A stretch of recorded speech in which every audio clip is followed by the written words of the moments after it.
Hi there. I'm Charlie Gilbert, and I'm the Executive Director of Musical Lab, a nonprofit organization that supports musical theater creators here in Philadelphia. On Monday, June 26, Musical Lab will present a showcase featuring work by 7 writing teams from Philly. Over the past few days, I've spoken on Zoom with each of our writing teams about their shows, and in this video, I'll share one of those conversations with you. If you love musical theater, you'll want to join us at the Proscenium Theater at the Drake in Center City, Philadelphia on Monday, June 26th at 7 p.m. to check out the amazing work being created by these writers.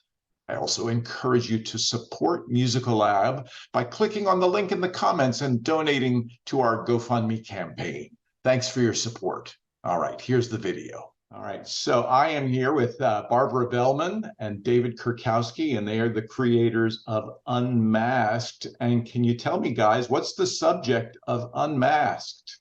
Unmasked, who in the 1900s, 1917, went to France to create masks for the mutilated soldiers in World War I. And she was a socialite that originated from the main line in Philadelphia. She married a doctor and moved to Boston and became a sculptor. She did beautiful fountains for the upper class. And I saw information, I read information about her a few years ago and was just stunned by what this woman did.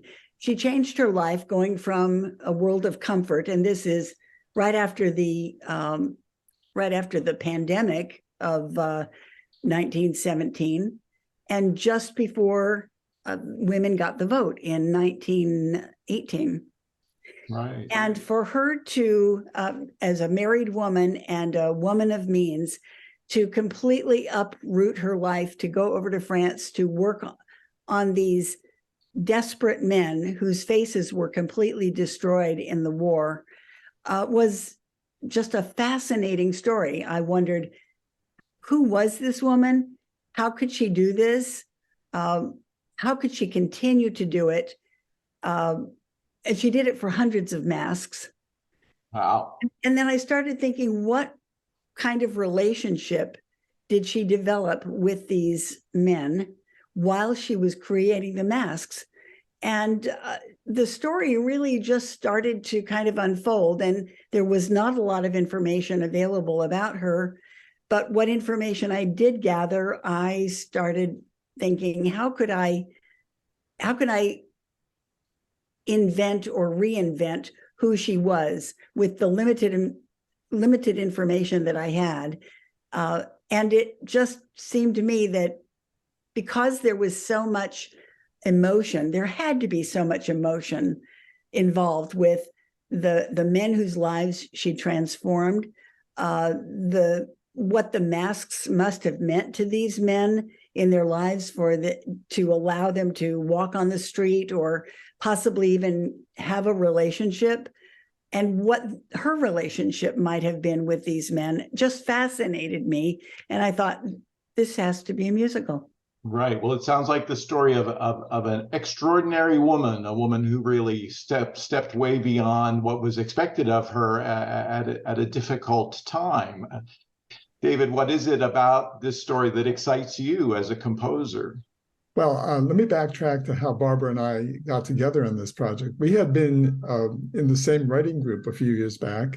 She was writing Bordello, about a heroic woman in Argentina around 1920. I detect a theme here in your work, Barbara. Heroic women figure prominently. Well, it's a theme in my work, too. I was writing a musical about Madame Curie. And we were both done. And out of a whim, I called her and said, "What are you doing these days?" And she said, "I've got a great project. Are you interested?" And she described it. And as soon as I heard about it, about the mask and the face, and it's such a metaphor for so many things in life, I was very excited. And I like that period of time, the early, right after the turn of the century, which is where all of our musicals ended up. And it's a heroic woman who is just breaking down the boundaries, and you can just see her stand out. And we've fallen in love with this woman, and want to tell her story. Yeah, that's great. That's exciting. Barbara, why do you write for the musical theater? What is it about writing? I mean, we've got a couple of projects. I know you've got a couple of projects in the pipeline, but why do you write for the musical theater? It's funny. I didn't start off wanting to write for musical theater. I didn't know anything about it, but I was getting an MFA and in creative writing, and I happened upon a story about these characters that ultimately became Bordello. And as I was writing it as a play, the songs just sort of popped off the page. I started hearing certain characters in certain key moments break into song in really, I could hear it. I could hear the rhythm and the pacing of how they would be speaking and how it would emerge into song. And I didn't know anything about songwriting, but I wrote it anyway. And after I finished my thesis, I realized I really don't know what I'm doing, but by gosh, this is fun and I want to get better at it. I want to know how to do this better. There's just a whole body of knowledge out there that was waiting for me that I desperately wanted to pursue. And so I applied to the BMI lyricist program in New York, and I was accepted. Shock of all shocks, but I was accepted, and I began to learn the craft of writing songs for musical theater. That's very different from standalone songs in the popular culture. And that whet my appetite. And I realized when I was in the room with other songwriters, that there were people that actually got degrees in songwriting or musical theater and at NYU and other schools. But I decided I'm going to apply and get another MFA at NYU in musical theater writing. And I applied. I actually was a very reluctant applicant. My husband kept saying, go do it, do it, do it. And I thought, no, they're not going to accept me, but they did. And I ended up going to the program and again, learning a tremendous amount about musical theater. But even that's not enough.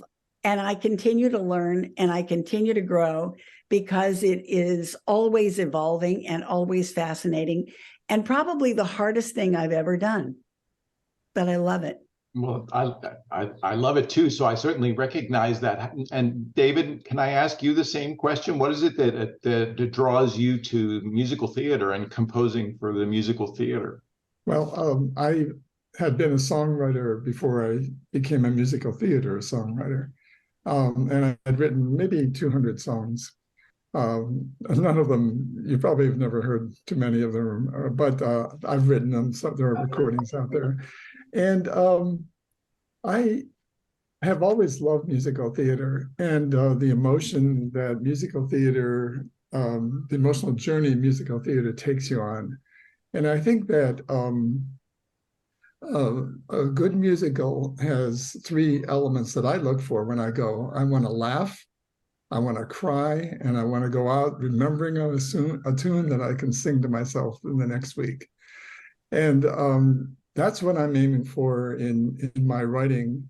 And I think it just, and when we add in choreography and dance, all of those elements come together and just tell a beautiful story. And I think that's why we all love musical theater and we want to be part of it.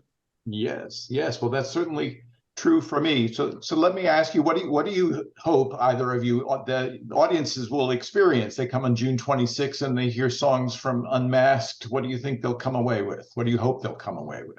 Personally, I hope they'll come away with an emotional experience of what this larger story can be about. I want them to be entertained. I want them to feel something. And I want them to have a curiosity to look further into what this story is really all about. Well, I hope they experience something that will make them want to go further, that will have piqued their curiosity that they may want to go further and do some research. And ultimately, when we come to the stage, that they want to come back and buy a ticket. That's right. They'll want to see your story told in full. Well, I'm excited to see it. Certainly, from what I've seen on the page, it looks very intriguing, and I love the story of a strong woman who will not be told no. I think that's part of certainly what I saw on the page in what you have started to work on. So I'm excited about that. And all of the different writers who have work in the program on June 26th. Guys, thanks for your time. Thank you. Thank you so much, Charlie. See you June 26th.